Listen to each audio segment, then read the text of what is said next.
एक बार फिर rule of law with Sana rice Khan में आपका स्वागत है। सबसे पहले इस शो को प्यार देने के लिए बहुत बहुत शुक्रिया।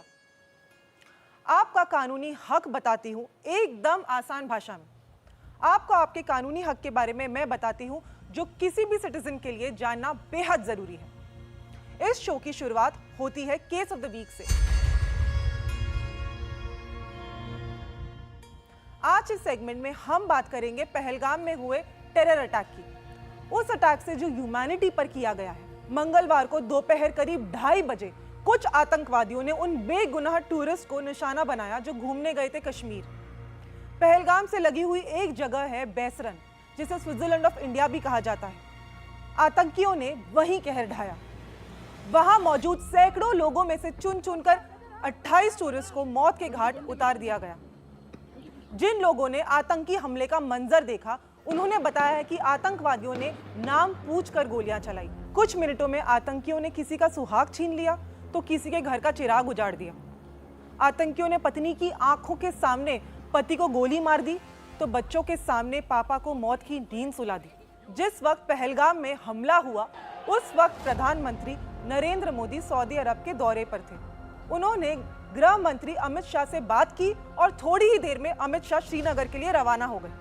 श्रीनगर पहुंचकर उन्होंने जम्मू कश्मीर के चीफ मिनिस्टर और सिक्योरिटी एजेंसीज के साथ मीटिंग की। इस बीच प्रधानमंत्री मोदी ने सऊदी दौरे के बीच में ही खत्म कर दिया और वापस लौट आए। बुधवार की सुबह पीएम मोदी दिल्ली पहुंचे और एयरपोर्ट पर ही उन्होंने एनएसए अजीत डोभाल और विदेश मंत्री एस जयशंकर के साथ बैठक की। इधर पीएम मोदी दिल्ली पहुंच चुके थे और उधर गृह मंत्री अमित शाह श्रीनगर में मौजूद थे। बुधवार की सुबह अमित शाह पहलगाम गए और उस जगह को देखा जहां अटैक हुआ था। उन्होंने हमले में मारे गए लोगों को श्रद्धांजलि दी। अमित शाह घायलों का हालचाल जानने अस्पताल भी गए और टेरर अटैक के सर्वाइवर्स से बात भी की। पहलगाम अटैक के बाद पीएम मोदी ने एक्स पर जो पहला पोस्ट किया, उसमें लिखा कि उनके नापाक इरादे कभी पूरे नहीं होंगे और उन्हें छोड़ा नहीं जाएगा। अमित शाह ने भी यही कहा कि जिसने भी साजिश को अंजाम दिया है उसे बख्शा नहीं जाएगा।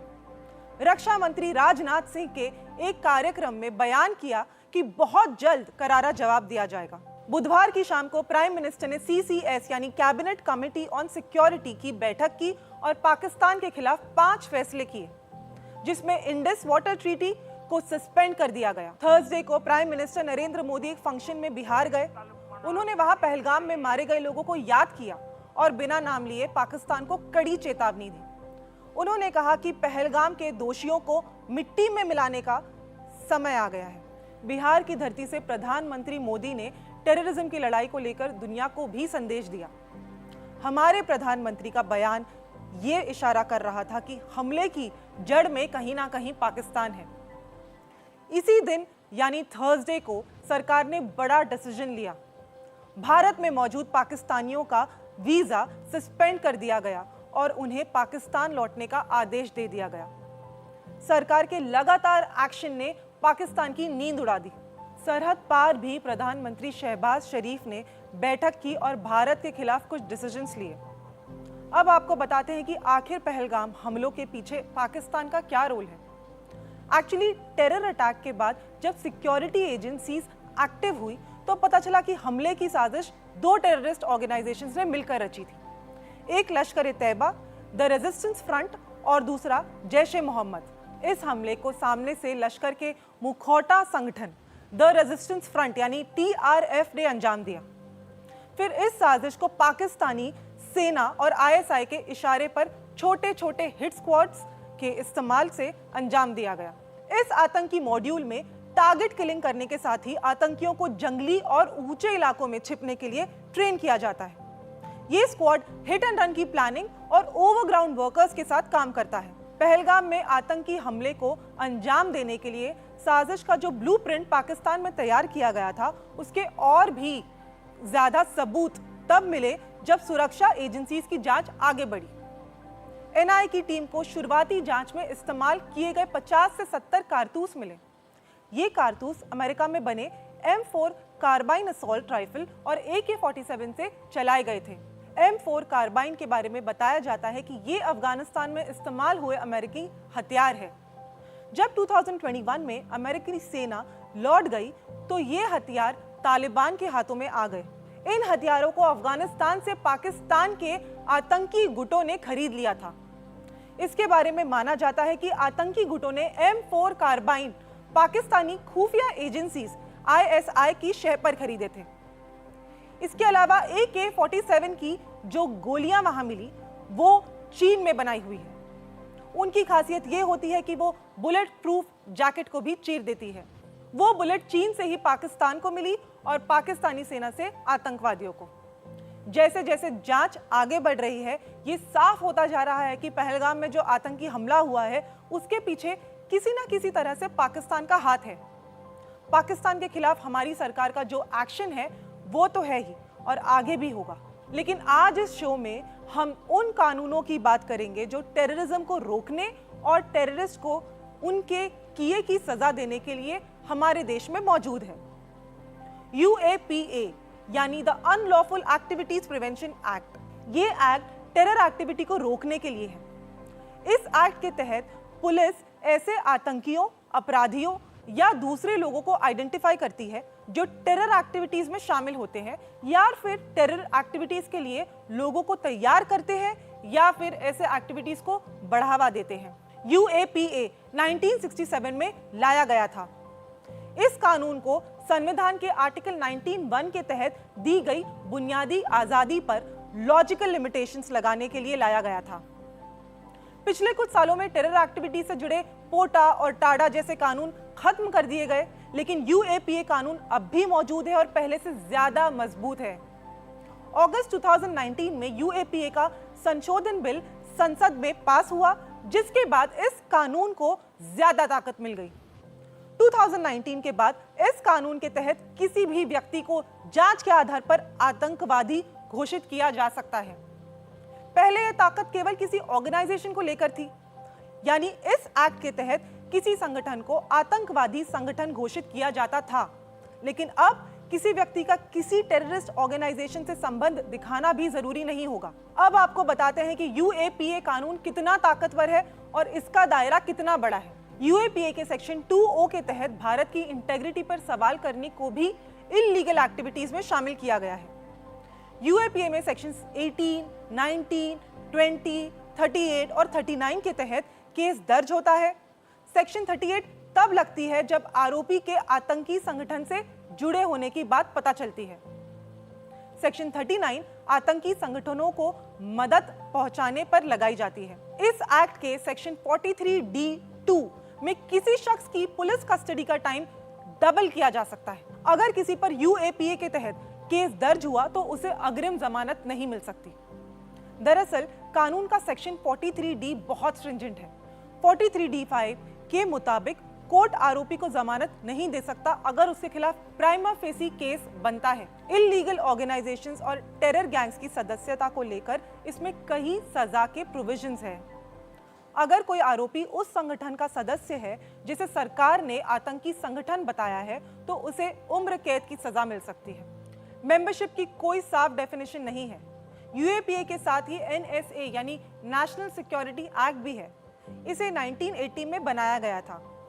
यह कानून केंद्र या राज्य सरकारों को किसी व्यक्ति को हिरासत में लेने की शक्ति देता है यदि वो देश की सुरक्षा, इंटरनेशनल रिलेशंस या पब्लिक ऑर्डर के लिए खतरा है। UAPA और NSA के बारे में आपने जाना। अब मैं आपको उन एक्ट्स के बारे में बताती हूँ जो एक वक्त काफी चर्चा में रहे, लेकिन समय के साथ उन एक्ट्स को खत्म कर दिया गया। जैसे प्रिवेंशन ऑफ टेररिज्म एक्ट यानी पोटा, ये 2002 में बनाया गया था। ये सस्पेक्ट्स को बिना केस चलाए हिरासत में रखने की ताकत देता था। इस एक्ट को 2004 में खत्म कर दिया गया। Terrorist and disruptive activities prevention act यानी टाडा।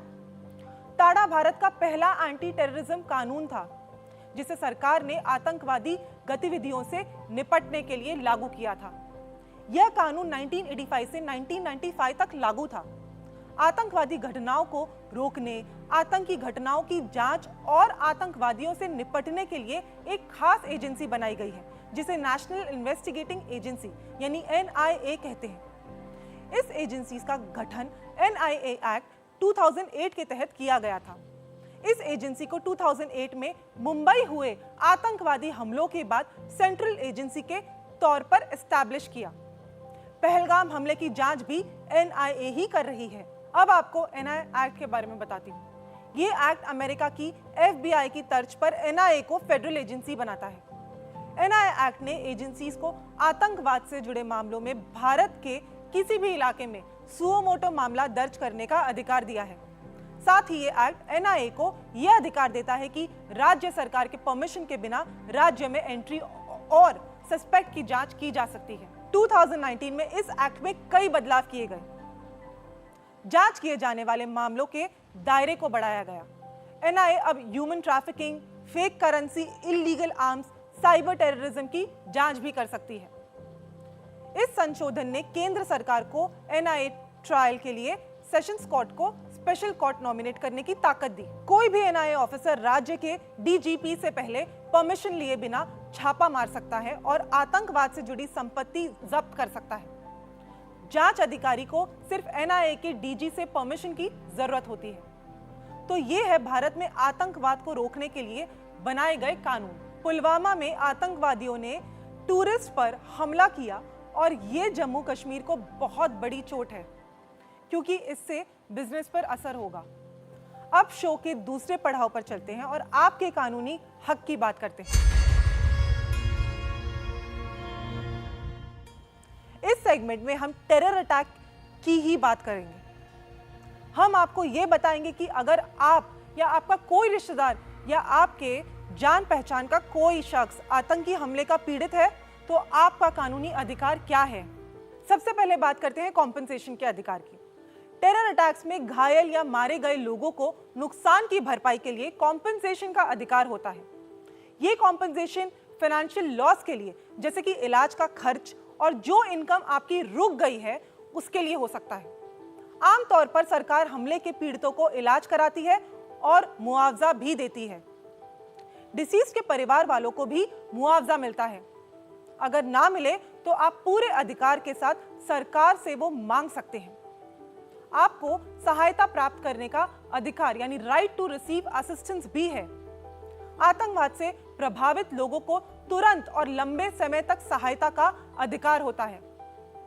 इसमें मेडिकल असिस्टेंस, साइकोलॉजिकल काउंसलिंग और रिहैबिलिटेशन भी शामिल है। अगर कोई आतंकी हमले का पीड़ित है तो उसके पास राइट टू जस्टिस भी होता है। वो इस बात की कानूनी लड़ाई लड़ सकते हैं कि आतंकवादियों को पकड़ा जाए और मुकदमा चलाया जाए। यह अधिकार आतंकवाद के पीड़ितों को जस्टिस देने में इंपॉर्टेंट रोल निभाता है। टेररिज्म सिर्फ भारत के लिए ही नहीं बल्कि पूरी दुनिया के लिए एक बड़ी समस्या बन चुका है। 2001 में अमेरिका में आतंकवादियों ने न्यूयॉर्क में वर्ल्ड ट्रेड टावर पर आतंकी हमला किया था। इस हमले को अल कायदा ने अंजाम दिया था।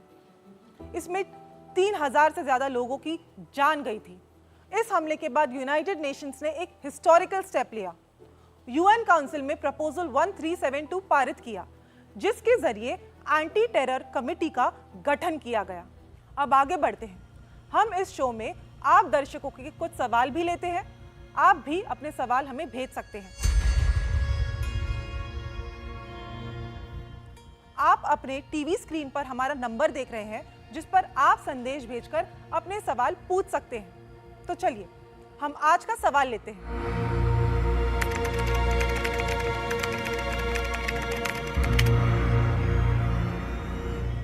सिर्फ एक बिना लाइसेंस की बंदूक रखना अपने आप में यूएपीए के तहत मामला नहीं बनाता। आमतौर पर इसे आर्म्स एक्ट 1959 के तहत देखा जाता है, जो अवैध हथियार रखने पर सजा देता है। हालांकि कुछ सिचुएशंस में यूएपीए भी लागू हो सकता है, अगर ये शर्तें पूरी हो तो। अगर बिना लाइसेंस की बंदूक का किसी आतंकी गतिविधि से संबंध हो या उस व्यक्ति पर आतंकी हमले की तैयारी या उसमें सहयोग करने का शक हो, अगर वो व्यक्ति किसी आतंकी संगठन का सदस्य हो या उसकी मदद कर रहा हो और बंदूक का इस्तेमाल आतंक फैलाने के लिए किया जाना हो। एग्जाम्पल के लिए, अगर किसी के पास अवैध हथियार मिले और ये साबित हो जाए कि वो हथियार किसी आतंकी हमले से इस्तेमाल होने वाला है, तो यूएपीए की सेक्शन 18, 23, या 20 के तहत केस दर्ज हो सकता है। यूएपीए के तहत सजा जैसे सेक्शन 18 आतंकी कृत्य की साजिश, उम्र कैद तक की सजा।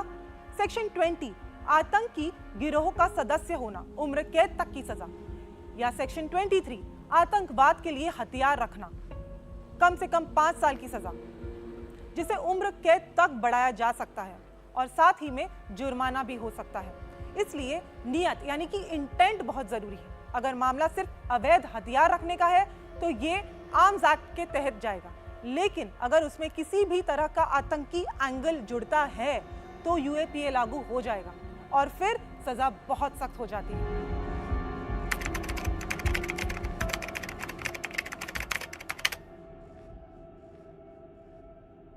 तो अगर कोई व्यक्ति सिर्फ आतंकवादी होने के शक के दायरे में आता है तो कुछ जरूरी और कॉन्स्टिट्यूशनल कदम उठाए जा सकते हैं, जैसे कि तुरंत पुलिस या संबंधित एजेंसीज को सूचित करना।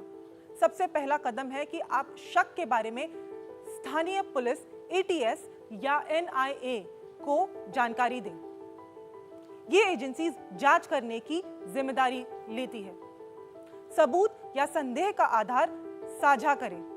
अगर आपके पास कोई वीडियो, बातचीत, सोशल मीडिया एक्टिविटी या अन्य जानकारी है तो वो एजेंसीज को सौंप दें। गुमनाम रूप में भी सूचना की जा सकती है।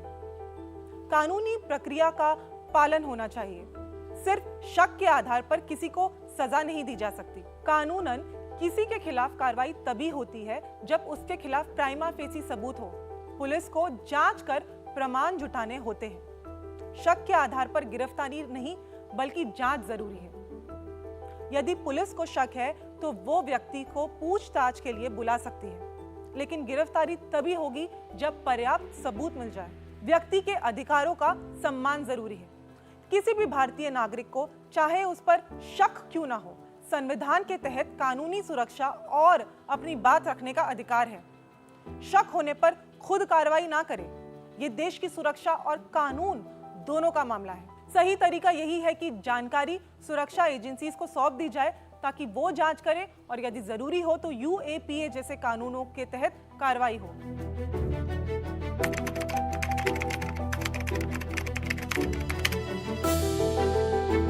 अगर कोई आपको बार बार टेररिस्ट कहकर बुलाता है, वो भी बिना किसी प्रूफ के, तो ये आपकी रेपुटेशन और मेंटल पीस दोनों को हर्ट करता है और इसके अगेंस्ट आप लीगल एक्शन ले सकते हैं।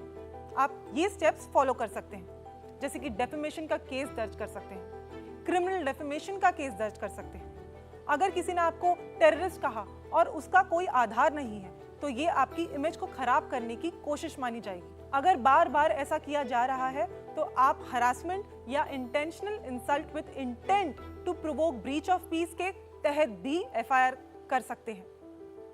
SC/ST एक्ट या माइनॉरिटीज प्रोटेक्शन लॉज अगर लागू होते हैं, जैसे कि अगर आप किसी माइनॉरिटी कम्युनिटी से बिलोंग करते हैं और ये कमेंट उस आधार पर किया गया हो तो भी रेलेवेंट प्रोटेक्टिव लॉज भी अप्लाई हो सकते हैं। साइबर क्राइम कंप्लेंट भी कर सकते हैं। अगर किसी ने आपको सोशल मीडिया पर टेररिस्ट कहा है तो आप साइबर सेल में शिकायत कर सकते हैं। IT एक्ट के तहत स्ट्रिक्ट प्रोविजंस हैं। इंजंक्शन सूट भी आप सिविल कोर्ट में दाखिल कर सकते हैं। आप सिविल कोर्ट में भी एक इंजंक्शन ले सकते हैं जिसमें उस पर्सन को लीगली रेस्ट्रेन किया जा सकता है और आपको फर्दर डिफेम करने से। आप सबको ये याद रखना होगा कि हर बार टेररिस्ट कहना ना सिर्फ गलत है बल्कि ये किसी के डिग्निफाइड लाइफ जीने के हक पर भी हमला है, जो कि कॉन्स्टिट्यूशन के आर्टिकल 21 के तहत प्रोटेक्टेड है। अब अगले सेगमेंट पर चलते हैं और आपको किस्सा कानून का बताते हैं। इस सेगमेंट में भी हम आज टेररिज्म और टेररिस्ट की बात करेंगे। 26 नवंबर 2008 की तारीख हमारा देश कभी नहीं भूल सकता। मुंबई में हमला हुआ था।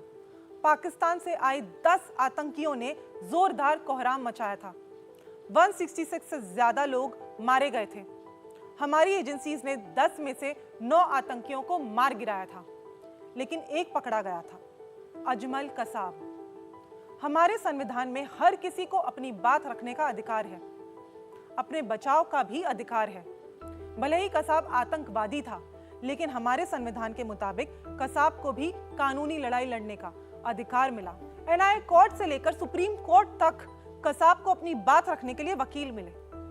एनआई कोर्ट ने कसाब को मौत की सजा सुनाई थी। उस फैसले के खिलाफ बॉम्बे हाई कोर्ट में कसाब ने याचिका भी दाखिल की थी और वहां भी उसे अपनी दलील रखने के लिए सरकार की ओर से वकील मिले। और जब मामला सुप्रीम कोर्ट में पहुंचा तब कसाब की दलील रखने के लिए सुप्रीम कोर्ट ने भी एक सीनियर एडवोकेट अपॉइंट किया। सुप्रीम कोर्ट ने कसाब की मौत की सजा बरकरार रखी और फिर 2012 में कसाब को पुणे के येरवाड़ा जेल में फांसी पर लटका दिया गया। अब दूसरी कहानी सुनिए। कसाब को फांसी के फंदे तक पहुंचाने और उसके खिलाफ कानूनी लड़ाई को पुख्ता करने में एक छोटी लड़की का बहुत बड़ा रोल था। वो लड़की सिर्फ 9 साल की थी और उसका नाम देविका रोतावन था। आतंकी हमले में कसाब ने उसके पैरों में गोली मार दी थी। स्टेशन पर इस हमले में 50 लोगों की मौत हो गई थी और 100 लोग घायल हुए थे। कसाब की आइडेंटिफिकेशन के लिए वो बैसाखी पर कोर्ट पर पहुंची थी। अब देविका 25 साल की हो चुकी है। हाल ही में तहव्वुर राना को भारत एक्स्ट्राडाइट किया गया तो देविका ने कई अनुभव बताए। उन्होंने बताया कि कसाब ने तब एक नजर में उन्हें देखा और फिर नजरें झुका ली। इंसाफ तो मिला, लेकिन उनकी जिंदगी इतनी आसान नहीं। स्कूल में डर के मारे उन्हें एडमिशन नहीं दिया। कहा कि उनके रहने से दूसरों बच्चों की सुरक्षा पे खतरा हो सकता है। किसी तरह से उन्होंने पढ़ाई पूरी की। तो ये थी कसाब के खिलाफ कानूनी लड़ाई से जुड़ी कुछ कहानियां। अगले हफ्ते फिर मिलूंगी rule of law with Sana rice Khan पर, इसी वक्त इसी समय। तब तक know your legal rights and stay safe.